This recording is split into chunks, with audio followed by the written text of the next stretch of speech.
তো আজকে বেতে বই আসছিলাম, তার বাদে একটা আইডিয়া এলো মাথায় যে বাঁশ দিয়ে চেয়ার বানাম। তারপরে আর দেরি না করে বানানো স্টার্ট করে দিলাম। তারপরে অহন আর কি করুম, লাইন গেল গা, অহন তার মিশিং দিয়ে কাটারুম না, তাই আনলাম করাত। পরাত দিয়ে কাটতে আমার অল্প কষ্ট হবো, কিন্তু উপায় নাই, কার্টুন নাকবো, লাইন নাই। তো অহন আমি একটু বক বক বন্ধ করি আর রান্নারা কেমন করে বাঁশ দিয়ে চেয়ার বানাই ওটা দেখুন।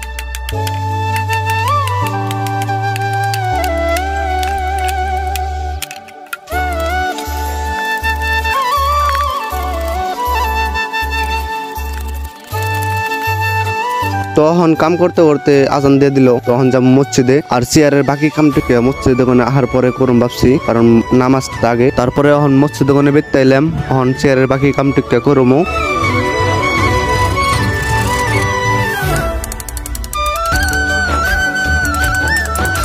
তারপরে এটা হইলো চেয়ারের অরিজিনাল লুক, মানে সারাদিন কষ্ট করার পরে এটা বানাইলাম। তো ফার্স্ট টাইম থেকে এত ভালো নাই, নেক্সট টাইম আরো ভালো হবো। তো আজকের ব্লগটা একটুই গাই, আজকের নিয়ে টাটা, বাই বাই।